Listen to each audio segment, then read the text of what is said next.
women are now accounting for around 55% of the early vote, and men are at 45%, which are signs that the Democrats are very happy about.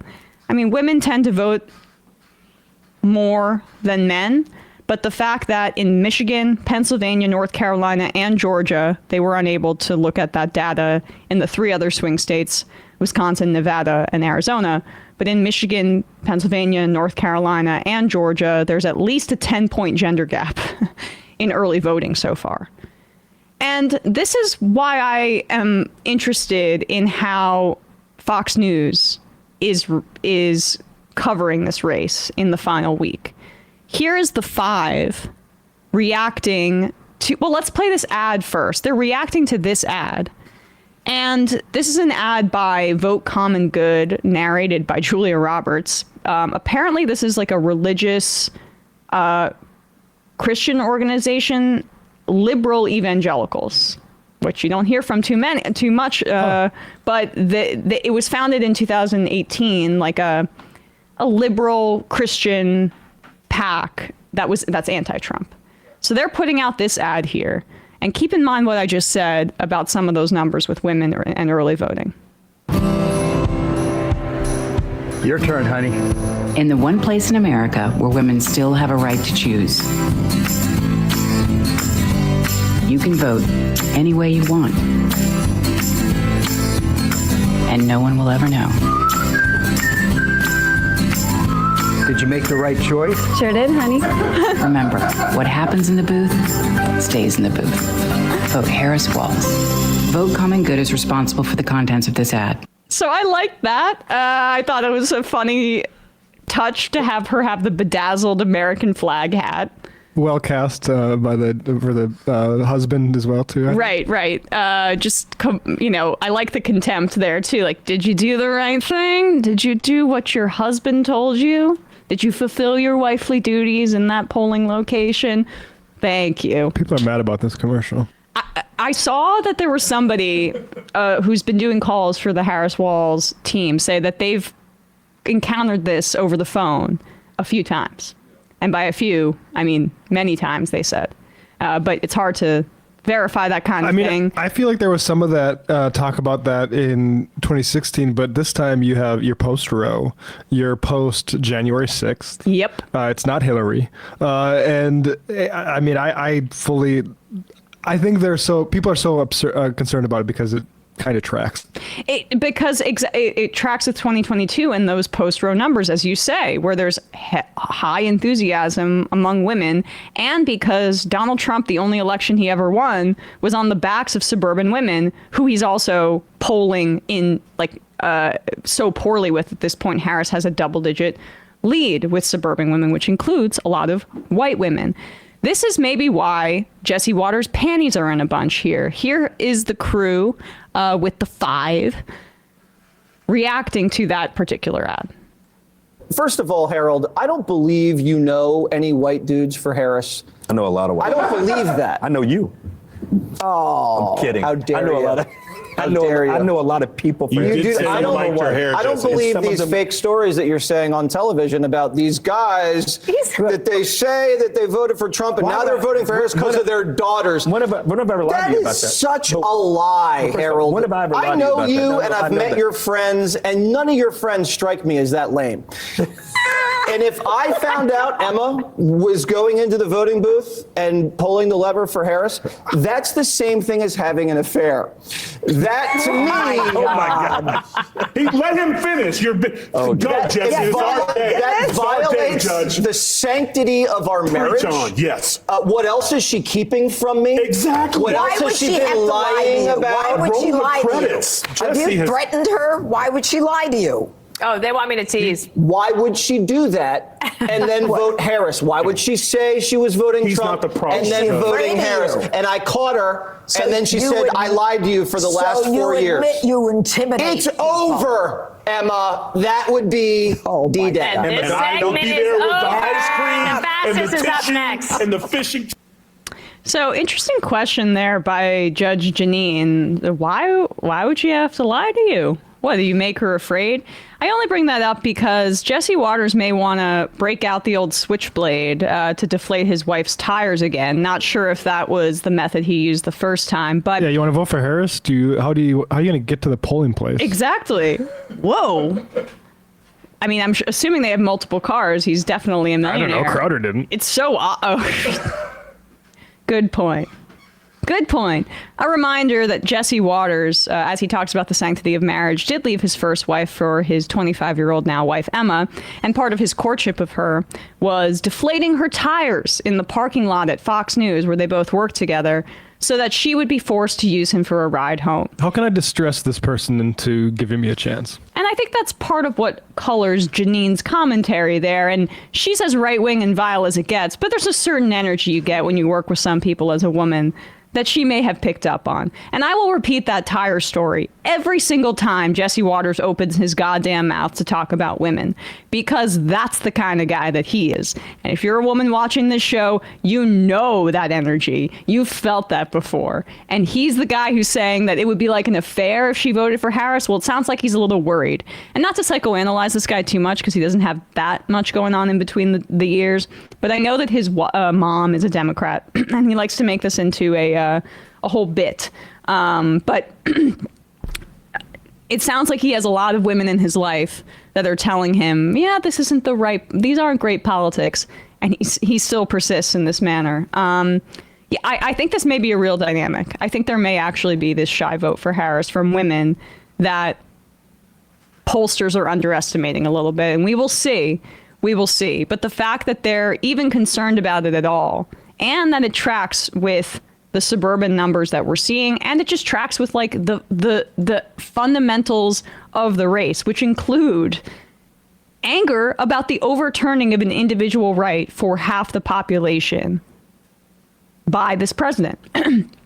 And it's exacerbated by the fact that his entire strategy hasn't adjusted itself to appeal to moderates at all, because the Nazis are running this thing right now. There's no attempt, like back in 2016, again, I repeat the story all the time.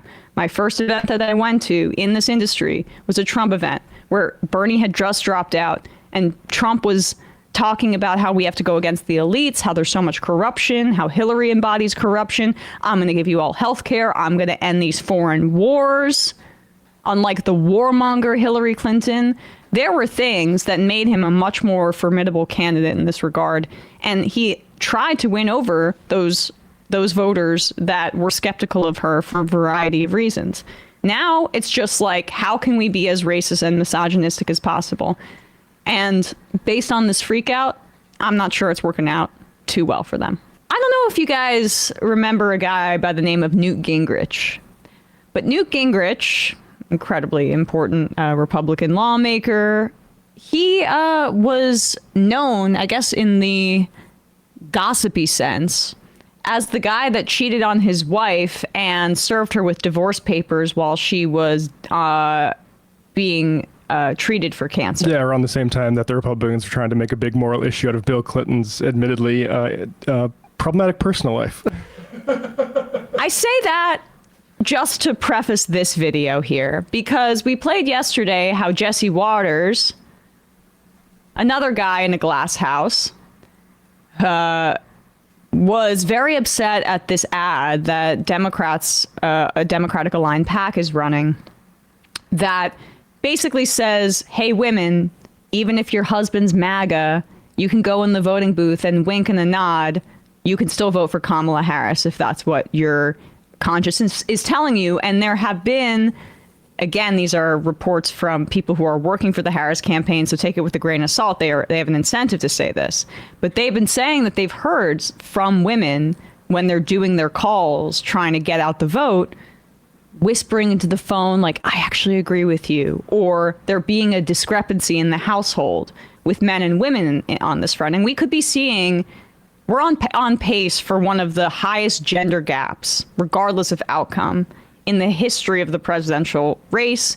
Although, of course, women have only really had the right to vote for around 100 years. But in the modern history of elections, this will probably end up being the widest gender gap. So they're clearly concerned about this. So again, with all of with the reminders about Newt Gingrich, and then also Jesse Waters, who, I will say this every time, let out the air of his current wife's tires when she was an intern at Fox News so that she would need a ride home from him, and he bragged about this on air. This is his own words. These two guys are very upset that wives may be differing from their husbands when it comes to the voting booth. To go and lean Julia Roberts and cut an ad about women lying to their husbands, that it's okay, followed up by her speech this week where she flat out lied and said Donald Trump is going to have a national abortion ban when he has said many times the exact opposite. He's going to limit access to birth control. The exact opposite is true, that he doesn't support, he'll stop IVF treatment. The exact opposite is true. Or have Hollywood elitist jackass, really? I'm gonna look for what manliness looks like to George Clooney, the Hollywood jackass, spoiled elitist. Wait, hold on. I'm sorry. Sean Hannity, you want to get into a manliness contest with George Clooney? You're gonna... Really? Like, I don't know, man. It's like me trying to say that I want to play 1v1 with LeBron James. I don't know if that's like the best idea. I thought there was a story that Hannity used to have like a soccer ball in his radio station, and then he switched it to football because it was more manly. But maybe somebody can correct me on if that was somebody besides Hannity, but I'm pretty sure it was Hannity. I mean, he's also just completely lying about Donald Trump's positions. Donald Trump's positions change from day to day, what he's going to say, what he actually supports. We know what he's done. He stacked the Supreme Court with 3 right-wing justices with the intention of overturning the right to an abortion, and he did so successfully. And when they talk about the restrictions to IVF and to other forms of birth control, yeah, Donald Trump publicly says, I'm not really for that, but Republicans across the country are trying to enact it, and there are lawsuits that back that up. So it's so insane and funny how these right-wing pundits rely on the fact that Donald Trump lies and changes his position every other day. You can't go on that. You can't go on what he says, because what he says one day is different from what he says the other. We know what his actions have indicated. But keep going. The Hollywood jackass, spoiled elitist? No, thank you. He's no John Wayne. Okay. Look, let me go out on a limb for a second as a historian. These people are dishonest. They're relentlessly, routinely dishonest. You're talking at to every yourself level. in the mirror. And so for them to tell people to lie is just one further example of the depth of their corruption. I mean, how do you run a country where you're walking around saying wives should lie to their husbands, husbands should lie to their wives? I mean, what kind of a totally amoral, corrupt, sick system have the Democrats developed? If you think about it at that level, it is astonishing, the decay. This is what, frankly, why Robert F. Kennedy Jr. switched parties, but didn't switch parties, but was campaigning Sunday with Donald Trump, because the party of John F. Kennedy, the party of Robert Kennedy, it's gone. I mean, instead of having dignity and patriotism and a sense of morality, these are really sick people. And the more you watch them, to say, oh, why don't you lie to your husband as a publicly advocated ad, that is sick. Yeah. And I think we ought to have the courage to say, this is a sick, dishonest party. This is sick. This is sick. It would be sick. It really is sick that the Democrats are trying to formalize a process by which women can lie to their husbands and almost make it so that there's like it would be like the way that men have treated women throughout history for quite a while. I mean, it's just ridiculous. That's not what's happening there. This is a characteristic of how they hate education in general. Yes, yes. Because like the voter education, people are like kind of surprised to know that whether you voted or not is public information.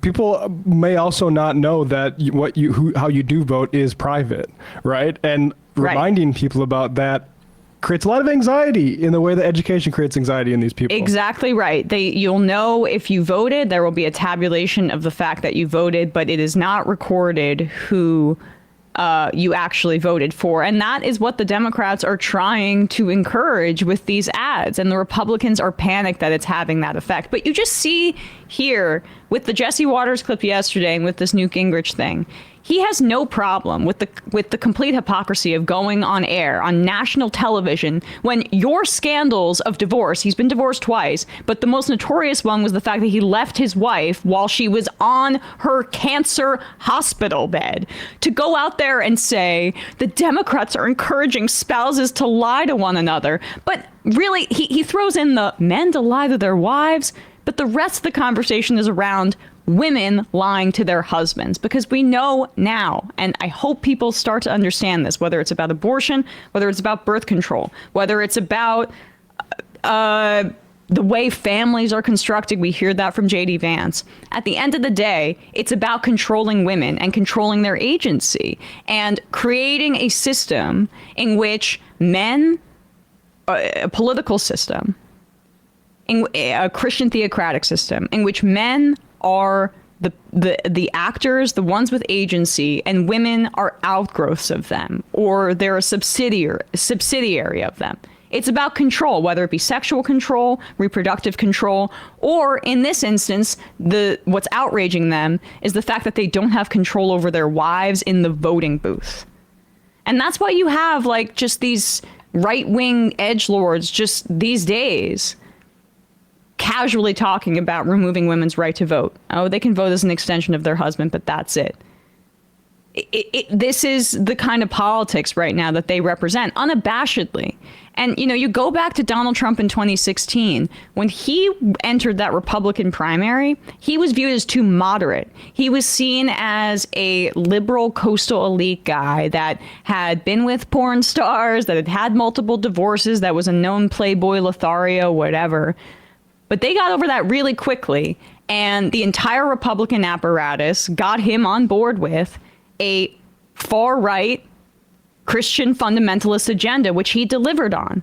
And now there's no more of that veneer of his so-called moderate politics because of his background in television and entertainment. He has completely embodied those politics, as exemplified by his VP pick, as exemplified by that MAGA rally at Madison Square Garden. They're not making any efforts to moderate their message because this is what they stand for. So I'm so sick of people pretending like they're not meaning what they say. No, this is what they mean. This is what they mean. And all of those, like, you know, Reince Priebus and Nikki Haley, who apparently hasn't been able, she's been going on Fox News to say, maybe get a woman in the room because she hasn't been able to get in contact with Trump since June, she said on Fox News with the other day with Cavuto. I've got Sage Steele, okay, I'm fine. Oh my God. I did not know how much of a nut job she was. That's a whole nother. You missed her on Dave Rubin then. Yeah, conversation. But this is, even if it wasn't what is in Donald Trump's heart or in his lived experience as a rich guy in New York City, it doesn't matter, folks. This is exactly what they represent. And the fact that, you know, a guy like Newt Gingrich gets to be outraged about this, even with his past and obvious hypocrisy, it lays it bare. This is about control, and this is the kind of government that they want to create. Did we have of Charlie Kirk? Speaking of, he had a clip I put in there. Mm-hmm. Oh, 10 here. Okay, let's really quickly do this.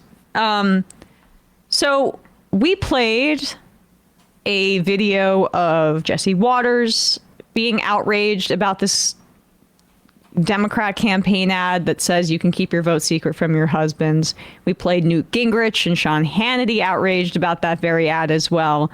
But Charlie Kirk is upset too. Here's what he has to say about that disgusting advertisement that Julia Roberts, I guess, narrated. It's from a left-wing Christian group that's anti-Trump, and they were basically, it indicates it's a woman coded as MAGA, her husband coded as MAGA, going into the voting booth, giving another woman a wink, and making it clear that they voted for Kamala Harris secretly, which I think might actually be a real dynamic in this race. So here's Charlie Kirk, very upset that Democrats would be encouraging women to be disobedient.